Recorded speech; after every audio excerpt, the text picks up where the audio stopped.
No siabo Adom 106.3 Insha 104.5 affiliate omemu eni amaudo amanfo adepa bia kye ya ne de na se bema okrompon ba se Adom no na ensam de yachinchimi ensa soso ne de ba beso ma no pay se Adom anopa no nsia kasebo ensam de mu akotene ebi ene se oloya ni bi ene de atudwa se Office of the Special Prosecutor kira wono mo kire Professor Kwamna Frimpong Boateng no ehunhuna yepese kana no tum eno nti ene won matu sana mo no na yede ubekọ so panyin ba ko so ekyese anamu abani to sa agenda 111 nya de betumi aye adwuma wo se ye ka hunu yebeba kwohwe panimfo a wono na ehwe apomde ho nsam so bi de afutu abase etore bi a eya ana katasomumu aso emwa Emma apomde mapa enkoyie osofo no ewobunu is mantem ni mu enso na echese sede ensemtwofa yire wo mo ho kase padi aban enyi to mfiri so no wo mo fa sa hoode na emfra investors emra no munye bi wo man yi mu ye ne nsama do bi editi anopa ye de be ma wo ye mfa na se ma mixi choko si twa no hot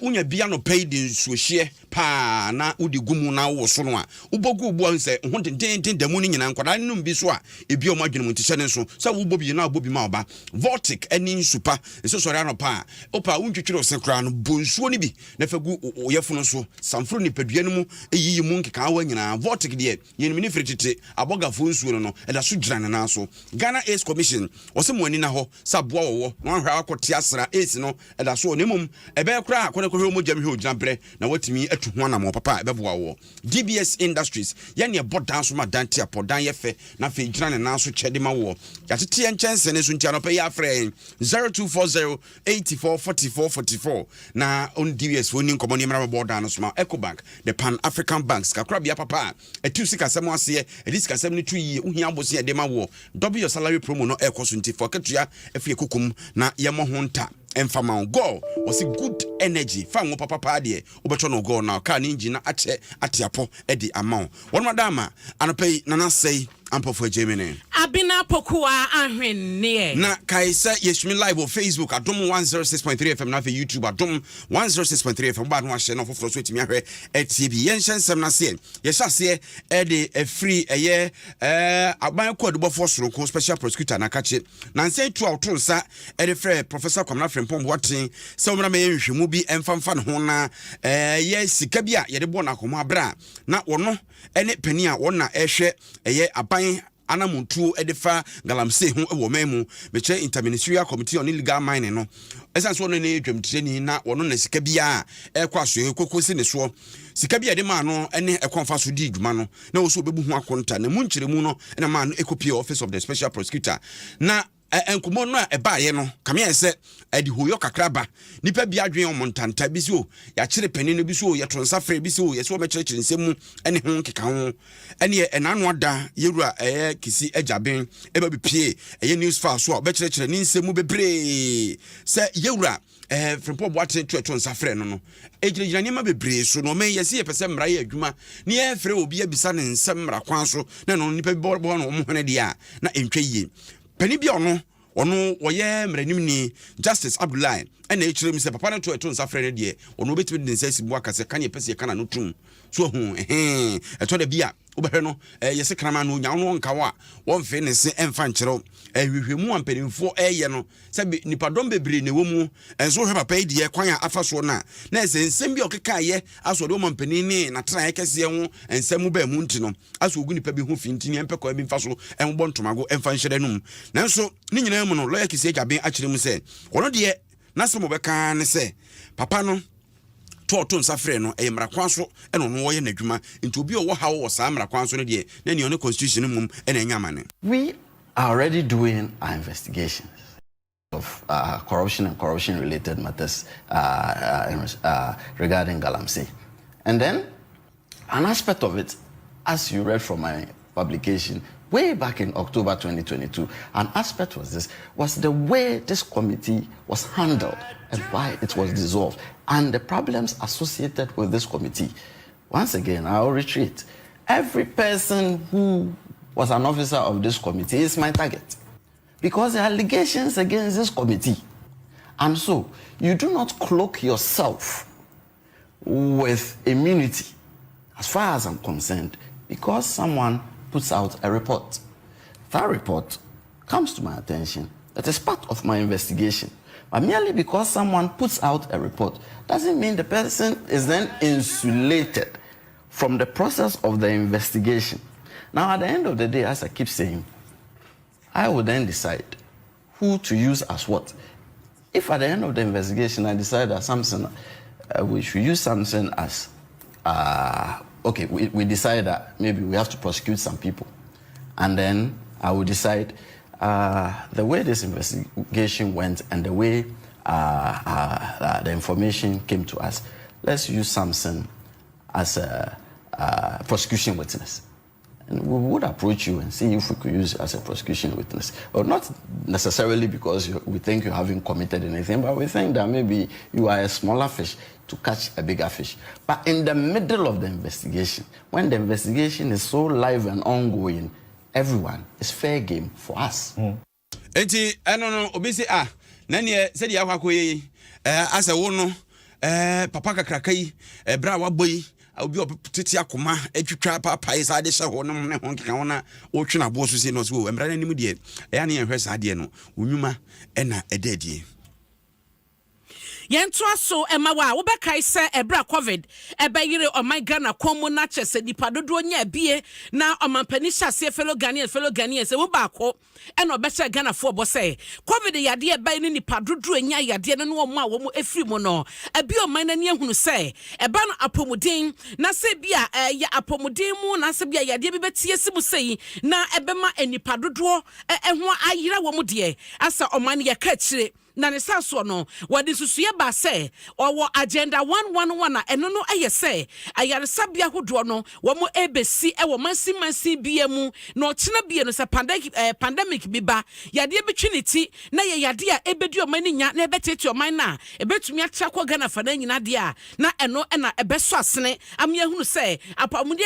abia ye we no wokwa ye wo akade we wo no betumi ahwa wo mansi bia benya ne de na eno na wo hwe mo mampani ade akire edi aso abobo fom wo mia pi no a ya na ni sode hunu no ene se wo besi ayaresa bia ho mu nyina na sa agenda 111 no atumi abam na eno na professor bia no ewo University of Health and Allied Sciences Professor Fred Binka wo kire se sa na mo na aban ni tuo agenda 111 no enya de betumi ye adwuma enya de aban betumi aye amana wie peye wo so bekom no eba beka aban nwuma bia wo hyase aban project bi odne sa kan ya wanwie ye wo fi so koye ofoforo ban no wa ma mawie ni nyina beka nwram na osekoba ne sa no a eye na edo ka na beto man no so wo se mpempi no sa project bi no ma tise no mo be hyase ebe ko wie che no na sika na ho ma wo mo de ba akwawie intaban sesaba na ne nyina ka nwram wo so de nimdie mu pa ne susue mu no enya de asa agenda 111 na ban na ka no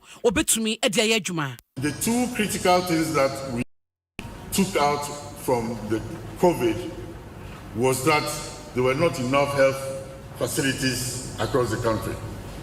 So we rightly started what is called Agenda 111 to increase health infrastructure. Okay? 111 hospitals. Goodness. That's a great idea. But why couldn't we just say, okay, this year we'll build 20, next year 20, till we get to what? 111. So far, we haven't built any. Okay? When is the first one going to finish? So we've just gone on a tangent. The truth of the matter is that the Agenda 111 will have many uncompleted structures in the bush at the end of the day. That's the truth. You all know it. I've not seen the budget for the equipment. Building brick and mortar is not a hospital. If you can't find money to build a brick and mortar, how are you going to fund the equipment? Penya wotene kan aya Professor Fred Binka, where Professor of Epidemiology at University of Health and Allied Sciences. Yanto aswe, yegusu agina pomdemu, unso memu yawo yansore one my yare sabia hodo ewo omemu a yato the Christian Health Association of Ghana womun kabomuko no na penipa wodo na edano Dr. Peter Kwame Yeboa ene de efutuo ma won a yapa won mo se won mo nya nanofo wo mo nyemu adwuma se ekokoba se adwumadie bi ekoso na emu nkyirimu na wo se dedi pefe beto bedwasere de mo bia hunu mu titiriu sapomdin entity suku ahodo no me training health training colleges no ne ho nkeka ho no oso mu dwumadi ne to de bia na emu nuama no akwakoye kesere ne kakra si one time unhye da hunu se kwadwo na ekwata nanso so na mu kuntabuo no so no unhye da hunu ni nyina so papa enti on de obie so akere se ebetumi a ebra no bia se wo ye adwuma wapomdin adwuma ko bi mu enkanka de ne ntete bia na se ne suku mu no se ekoko basa kontabuo ho hihye bia betopro so a mentwe mfa ponase kon bia so no bie so na benefo ntimi hunu bi sense se hunu mu no etimi boye papa e wo bibia e ya na motu a won motu mu. The sense of accountability is indispensable. It is either you perform or you perish. Non-performance of which imposes risk on you as a person, as a professional, or in your own capacity as a citizen of the country. But accountability has two components: the resources that you are given and the results that you are expected to produce. You are given the resource of trust, time, and position, and you are expected to support the school produce ethically formed, professionally trained healthcare professionals. So accountability is the first pillar of corporate governance. The second pillar is transparency. Transparency in the disclosure of our plans, programs, transparency in financial administration, transparency in the processes, rules and regulations in promoting the agenda of the school, in decision-making processes in the board. We will learn conflict of interest issues. We will also learn how do we promote, project, and preserve the interests of the schools in such a way that our personal interests. We are Dr. Peter Kwame Yeboah, Chief Executive Officer of Christian Health Association of Ghana. On share Mudia Okudi Ewa, Eho, and on this answer, Etudra. Entwaso emawa na ye kwapue mante mwenra adom kasia man ye nya no honom ene se egalamse fontokwa bia sore mekwa wietire no nipa ba kwa famu ache ne kwa ewo atiwa kwaye ni mu honom na yenkwa ahoma so ne barima botuo dankwa wona yesagima se hene ye ne ni nkobɔ ne yemisa de kra na ba ye de ne wo so eteye barima anopa ye mo achi o yo mi di share me na ose me jo so mu eso konto da se ne wo bre na edie ne ba ye ya yenya ne tie se ti wakwaye ne mu nipa ba ko ahwe ne kwa wo mu no me de share me da wasi ne li kan da tie fo nyina so ase na be nakakra be na nsa me ofie na any mpanimfo ahia yɛtoto nneɛma ɛsan ohumu a yɛba abedinti ɛhu ne yɛte ya ne hello nana metio yo hello metio nka me ba to aso ne yɛte ya ne sɛ ɛmrantie bi akɔ ɛyɛ popɔnto ama no akɔ kasa anti ama process for me adi ni panya komputa ene asente de femi ani chese popɔ no so ankasa eni da bi ana ni pe interview na me kache ko se and someone ya and some ebe bubu aba no ifite na no mo asase no kasa no bo esa ni no boni awon e wo soro na me di share e di se obi ni wo ba oba be hu bi na wakache ya ana pen e pesa me ko wasasi e ko ye bi me wa me ye sajma tin me wa me ema me tia ema osajifo ye mi wura amwati ko peni eti me me hwe asafo so osajifo ya se me sta ejuba no be ni so pese ye bia ni be komi ga na so e ti na so do ne mo fa ko no ko shepo no e ni ma de be awo me ti enema won yo ni sumase e wo so o ti wa e mbeshi na so aboma bi ni wo so a etakra me kem enti da na akwo me fa ne se afanu ana wo mo kuin no omo ye galamso yifo yi bia na omo twa omo ho ko anaso bia wo na sas ne concession wo yeso adwuma e no mo de kɔbɔ ani sa no obie ni wo concession so obie ni wo concession na me chese asase ewo biwa ostagefo na aban ana ebo ho ban etika papa na be galamsefo na ne enwon ne ko komani bia ni wo kan obetini e faka ontu ko sha forest no biwa by atiase se obi obetra obetra krom na opa na ma obi ameche hefie ru no kra no ye no o asamka eninti ya bodewo fititititi ya miru chesa ama obi a obi ba tra ofie no anobra entope ye kan minimum efie ru no dey ya wiye no onfa nipa no ye ya obetra fie ono kra nso so le dey fie dey mi say enye dan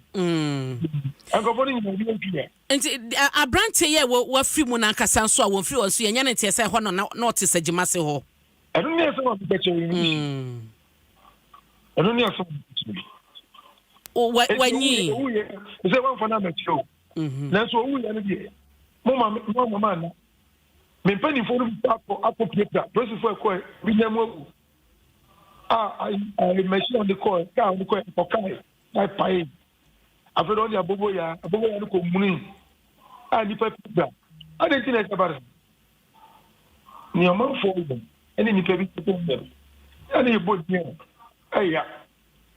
mate untua tak emobi untua tak ema ban ana untua tak no community no ye koma ye gba unko ye nimu enso gatu ye ni ana no mo snap tama bebi ano mate ya pa ya akipa akawo akupeja edo ba che mo shi ade nana mame na se na owura wo free mu oyo bia na ni afia na so ya ba mu a oh sani e metiti no mi de minimum no ba sani boys ni bi kedi ni wada se ntese o ya ba mu obrante pa ujani na so ye mate nana mayemfa wonsi ye besan ba ho bie machire na ye di nkobo no bia to aso barima botuo dankwa eye sagima se hene e na wote ne ka no enra de esi ye watiwa forest ni mu a galamsefo bia atwa ho kontokwa abobakutu amana free mu nana yenyina so na yen fancy na we Osei happy birthday enkoma na ohene oben or former director former deputy registrar or registrar general's department Osei ohene was semenhia from plains inti nana ohene oben we free Janet Ministry of Works and Housing ho and Osei yen wish you happy birthday. Ane na oraire Esther Sewa ofosu oraire Esther Sewa ofosu na woda nti Esther Sewa nyame won shapa wa wura ye Dr. Anthony Ofosu Deputy Director General Ghana Health Service na wish you a happy birthday no so bad nsem nsha hoden ene kwatenten e de maw Mixi choku anope twan hot obanum so a nom Vortic Ghana Ace Commission say money na ho is ne da so ne kwa hwe omogem DBS Industries e be man chance papa dia board down so Ecobank the Pan African Bank musika sem de fadan ye double your salary promo no koso nti odo akatua fa ekukumu a emfasode bebre na eba so dia ma wo go eya to fa ngo e wo go e ho ne ton fa ngo a yenyo so joso ne mfrefre mu na fa so e ma o car no engine no eche yie pa e de ma na na sei for Germany Abena Opokua Ahweneɛ Chief Jerry Forson any abedwafo no e de dwaso